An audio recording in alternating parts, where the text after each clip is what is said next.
এই মাসে বাংলাদেশের হয়ে খেলতে আসছেন সুলিভান ব্রাদার্স। সাফের মঞ্চে লাল সবুজের জার্সির প্রতিনিধিত্ব করবেন আমেরিকায় বেড়ে ওঠা এই দুই তারকা।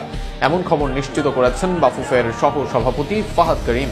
নিজের করা এক ভিডিও বার্তায় এমনটাই বলেন ফাহাদ। সুলিভান ব্রাদার্সের আগমনকে ঘিরে ফাহাদের বার্তা নিয়ে থাকছে প্রতিবেদন।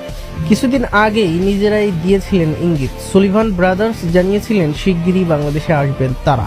রেনান বাংলাদেশের ফ্ল্যাগের ছবি আপলোড দেন, এর সাথে ক্যাপশনে লিখেন সুন। ইঙ্গিত দিয়েছিলেন পরিষ্কারভাবে, ভক্তদের দিয়েছিলেন আশার বাণী। এবার সেটাই পেল পূর্ণাঙ্গ রূপ। নিশ্চিত হলো সুলিভান ব্রাদার্সের আসার খবর, আর সেই খবর নিশ্চিত করলেন বাফুফের সহ সভাপতি ও মিডিয়া কমিটির প্রধান ফাহাদ করিম। নিজের এক ভিডিওতে ফাহাদ করিম বলেন, সেখানেই ফাহাদ জানান আর নয় দেরি, এই মাসেই আগমন হচ্ছে সুলিভান ব্রাদার্সের।